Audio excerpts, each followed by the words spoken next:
अब ऐसा करते हैं कि किसी भी वायर को या कोई भी रॉड है उसको यदि हम स्ट्रेच करते हैं तो उसमें टोटल वर्क कितना करना पड़ेगा, है ना, उसको निकालते हैं।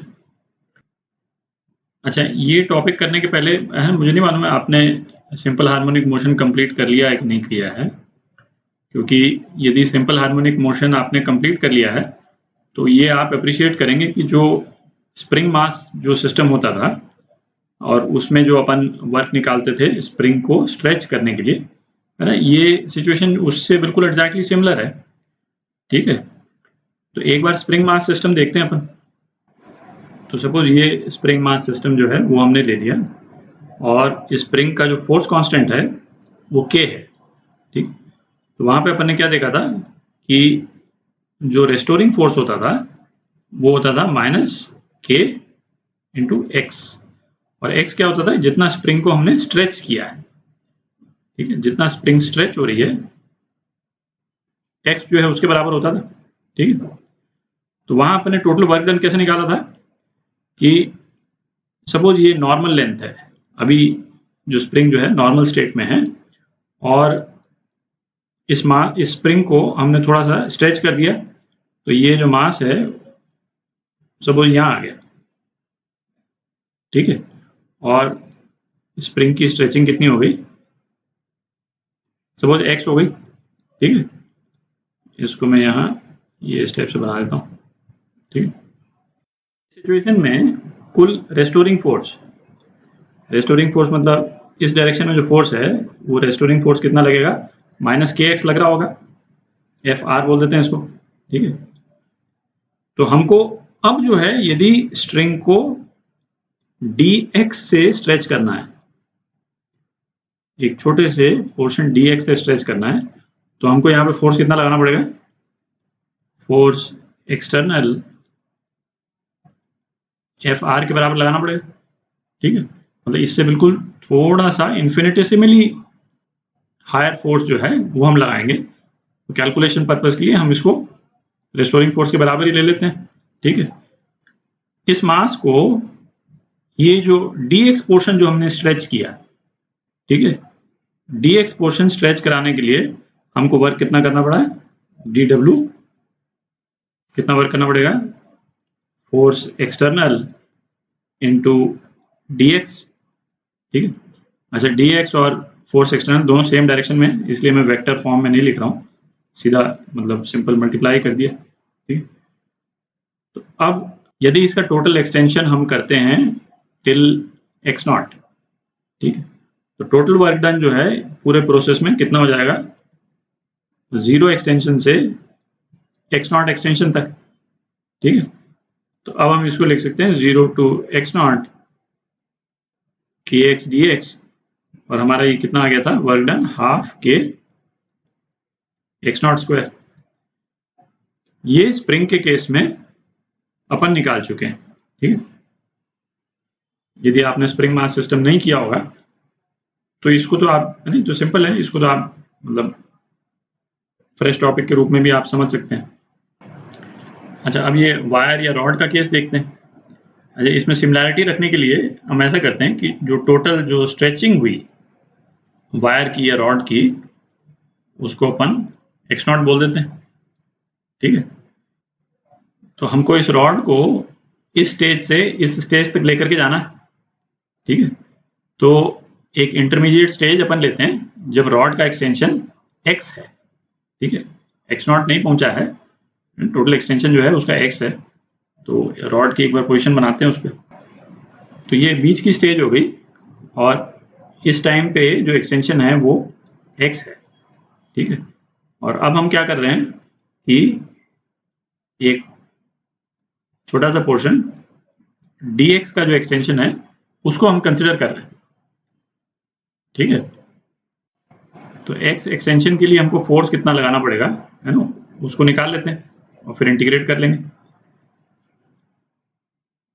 तो यंग्स मॉडुलस जो है वो क्या होता था, स्ट्रेस अपॉन स्ट्रेन, स्ट्रेस जो है फोर्स अपॉन एरिया, और स्ट्रेन जो है क्या हो गया, यहाँ पे एक्सटेंशन हमने एक्स लिया और ओरिजिनल लेंथ जो है इसकी एल ले लेते हैं। ठीक, तो इसका मतलब f को हम किस तरह से लिख सकते हैं, a y upon l into x, ठीक है। और ये f क्या है, एक्सटर्नल फोर्स, यहाँ जगह नहीं बची, एक्सटर्नल फोर्स, ठीक है। तो बिल्कुल एग्जैक्टली इसी तरह से यदि हम टोटल वर्क डन निकालेंगे, ठीक है, तो उसको मैं दोबारा नहीं निकाल रहा हूँ, हाफ के एक्स स्क्वायर बेसिकली आएगा। तो ये जो टर्म है ए वाई बाई एल, इस टर्म को हम के बराबर स्प्रिंग में जो फोर्स कांस्टेंट था उसके इक्विवेलेंट मान सकते हैं, ठीक है, क्योंकि फंक्शनली ये एग्जैक्टली सेम है, कोई डिफरेंस ही नहीं है, क्योंकि इस वाले टर्म में जो तीनों वेरिएबल्स हैं तीनों के तीनों कांस्टेंट्स हैं, ठीक है। और फोर्स के साथ में जो रिलेशन है वो रिलेशन इस कांस्टेंट के साथ में केवल जो डिफॉर्मेशन हो रहा है रॉड का या वायर का उस पर डिपेंड कर रहा है। तो जो ये वाला जो एक्सप्रेशन है वो बिल्कुल इसके इक्विवेलेंट है, ठीक। तो टोटल वर्क डन कितना आ गया, हाफ ये के जो इक्विवेलेंट टर्म है ये a y by l into x naught square, ठीक है, 0 टू एक्स नॉट यदि हम इंटीग्रेट कर देते हैं तो ये टोटल वर्क डन आ गया।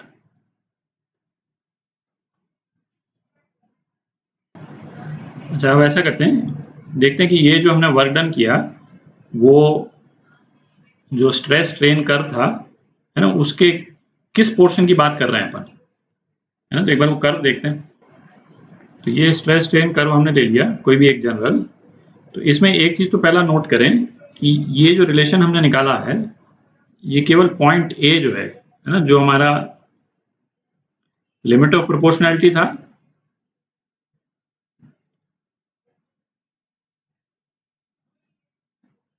है ना, जहां तक हुक्स लॉ वैलिड है ना, ये एक्सप्रेशन जो है इसी पोर्शन के लिए अप्लाई कर रहा है ना, ओ से लेकर के ए तक के लिए।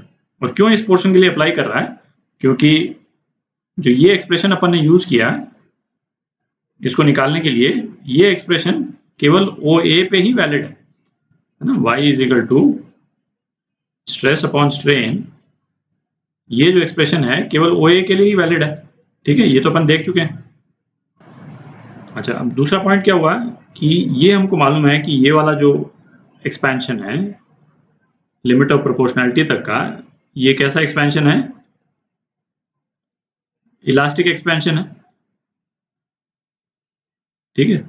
तो इलास्टिक एक्सपेंशन हुआ मतलब कि यदि हम एक्सटर्नल फोर्स हटा देंगे तो बॉडी जो है अपने ओरिजिनल फॉर्म में लौट आएगी।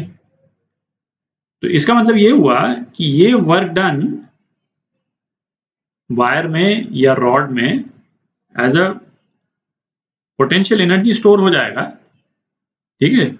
और जब ये रॉड अपने ओरिजिनल पोजीशन में आती है तो वो एनर्जी जो है वो रिलीज हो जाएगी, ठीक है, हाफ के एक्स नॉट स्क्वायर, है ना, ए वाई बाई एल की जगह मैंने के लिख दिया, ठीक है। एग्जैक्टली उसी तरह से जैसे जो स्प्रिंग मास सिस्टम अभी अपन ने देखा था,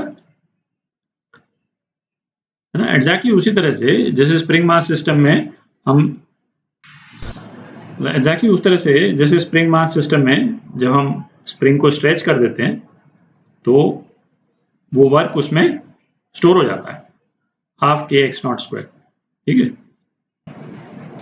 जिस कर्व में इलास्टिक एक्सपेंशन तो इसके बाद तक भी होता है ना, ये थोड़ा सा पोर्शन जो है इलास्टिक लिमिट तक होता है, बट ये जो पोर्शन है ये इतना वाला जो पोर्शन ये वाला, यहाँ पे ये एक्सप्रेशन लागू नहीं होगा, ठीक है।